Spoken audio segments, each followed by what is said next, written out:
সুপ্রভাত, শুভ সকাল বন্ধুরা। কেমন আছেন সবাই? আমার ফ্যামিলি ব্লগে আপনাদের সকলকে জানাই অনেক স্বাগত। সকাল এখন বাজে 7:20। ছেলেদেরকে রেডি করে দিয়েছি, ওরা এখন স্কুলে যাবে। সকালে ঘুম থেকে উঠে দেখলাম ভালোই বৃষ্টি হয়েছে, কিন্তু এখন আর বৃষ্টিটা হচ্ছে না। তাই ওরা স্কুলের উদ্দেশ্যে রওনা দিয়ে দিল।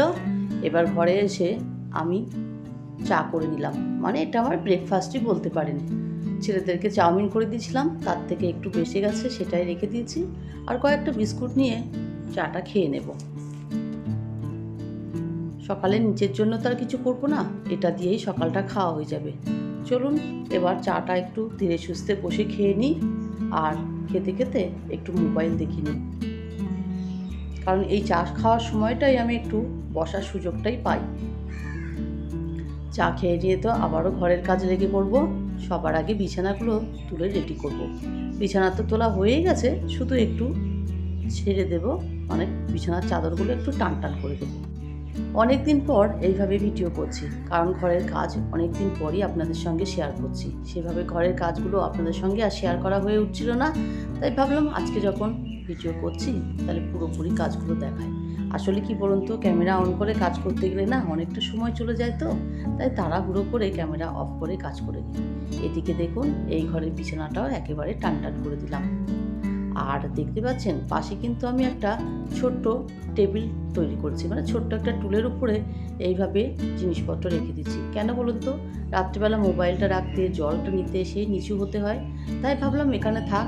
চশমাটাও রেখে দিয়েছি, এখানে থাকলে নিতে সুবিধাও হবে, আর এটা একটা বেডের সাইড টেবিল হিসাবেও ইউজ করা যায়। দেখতে বেশ ভালোই লাগছে না? আমার তো সুবিধা হয়েছে, সেই জন্যই করলাম। আর এইদিকে ঘরগুলোও ঝাড় দিয়ে নেব। ঘরগুলো একটু ভালো করে ঝাড় দিয়ে নিলে মুছতে কিন্তু সুবিধা হয়। বাইরে না আজকে আর বৃষ্টিটা হচ্ছে না, হয়তো সন্ধ্যের পর থেকে হতেই পারে। প্রত্যেক দিনই তো বৃষ্টি হচ্ছে, আর ওয়েদারের আপডেট তো আর দিতে পারবো না, কারণ প্রত্যেক দিন বৃষ্টি। এখন রোদ উঠলেই মনে হয় একটু ভালো লাগবে। ঘর বাড়ি যেন সবসময় স্যাঁতস্যাঁত করছে, ভালোই লাগছে না। এত বৃষ্টি কি আর ভালো লাগে বলুন? ঘরগুলো তো মোছা হয়ে গেছে, এবার তো রান্নার কাজ যাব।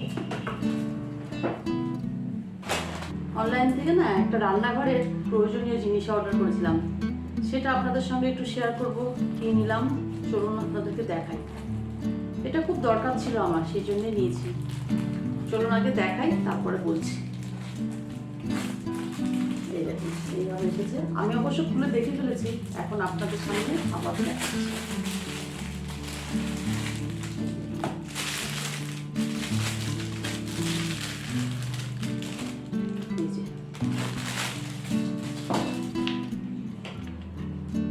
ছুরি, এই ছুরিগুলো তো এখন খুবই দেখা যাচ্ছে। এই যে একটা ছোট,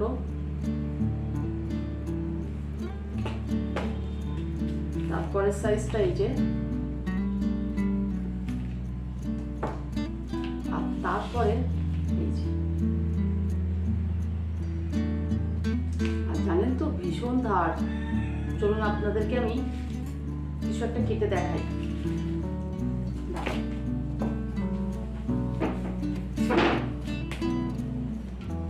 এই দেখুন, একটা কুমড়ো নিয়ে নিয়েছি, এটাকে এখন আমি কাটবো। আর এই যে তিনটে ছুরি দেখতেই পাচ্ছেন, এই যে একটা দুটো, এই ছুরিগুলোতে এখন খুবই চলছে। চলুন এটা কেটে দেখাই কেমন ধার আছে।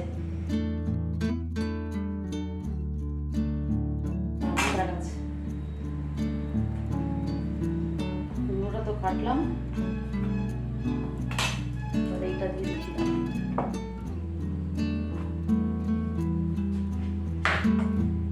একদম সুন্দর কাটা যাচ্ছে, দেখেছেন? চলুন তাহলে কুমড়োটা কেটে ফেলি ঝকঝক করে। ছোট হোক বা বড়ই, সংসারে যে কোনো একটা জিনিস কিনলেই কিন্তু আমাদের মতন সাধারণ গৃহবধূদের কিন্তু আনন্দের সীমা থাকে না, তাই না বলুন?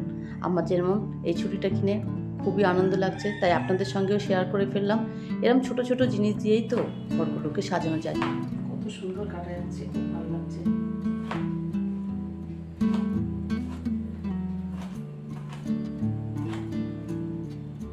এই তো গেল।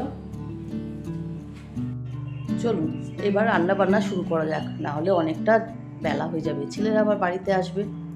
আজকে না বেশি কিছু রান্না করব না, আর রান্নাটা পুরোপুরি শেয়ার করব না। আজকে করব ডিম আলুর ঝোল, আর তার সঙ্গে করব উচ্ছে পেঁয়াজের একটা চচ্চড়ি।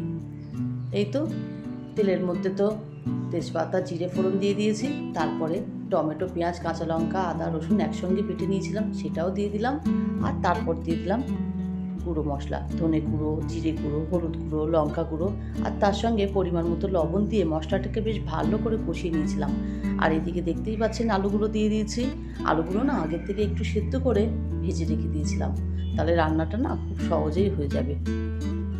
মশলাটা কষানোর পরে ভাজা আলুগুলো দিয়ে আবারও একটু জল দিয়ে ভালো করে এটাকে ফুটতে দেব।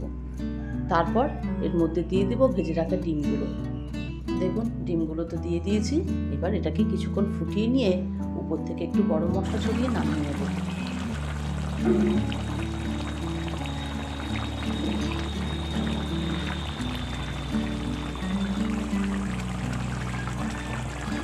দুপুরের পর থেকে আমি সাধারণত আর কোনো ভিডিও করি না, চলে এলাম একেবারে সন্ধেবেলায়। আজকে সন্ধেবেলার একটু টিফিন বা নাস্তা যাই বলেন একটু বানাবো। একটা নারকেল অনেক দিন ধরেই ফ্রিজে না ভেঙে রাখা ছিল, কিন্তু নারকেলটা না কিছু করতে পারছিলাম না। আসলে শরীরটা তো কয়েকদিন ভালো যাচ্ছিল না, তাই সেই নারকেলটা ওই অবস্থায় ছিল। নারকেলটা চিনি দিয়ে ভালো করে একটা ঝরঝরে পুর তৈরি করলাম, মানে পুরটা একদম ঝরঝরে করে বানিয়ে ফেললাম। এবার এই দেখুন একটা লুচির মতন রুটি বেলে নিয়েছি, নিয়ে তার মধ্যে পুরটাকে দিয়ে ভালো করে মুখটা মুড়ে নেব, মানে বলতে পারেন ওই ভাজা নারকেল পিঠা। সন্ধেবেলার এটা টিফিন বা নাস্তা হিসাবে বেশ ভালোই জমে যাবে। এদিকে এগুলো রেডি করছি, রায়ান পড়তে বসে গেছে আর রিজু না পড়তে গেছে, ও বাড়িতে এসে খাবে। এগুলো রেডি করে এইবারে তেল দিয়ে একটু ভেজে নেব। এপিট ওপিট করে গ্যাসটা বাড়িয়ে কমিয়ে আস্তে আস্তে ভাজবো, নাহলে জিনিসটা কাঁচা থেকে যাবে। এগুলো তো ভেজে নিয়ে এবার আমরা সবাই মিলে একসঙ্গে খাওয়া দাওয়া করব। তারপরে তো পড়ানো আছে, রাত্রে ডিনার আছে, তাই আজ আর ভিডিওটা বড় করব না। আজ তাহলে আসি, আবার আসবো নতুন একটা ভিডিও নিয়ে। সবাই খুব ভালো থাকবেন, সুস্থ থাকবেন, সাবধানে থাকবেন, আর ভিডিওটা ভালো লাগলে অবশ্যই একটা লাইক করে দেবেন।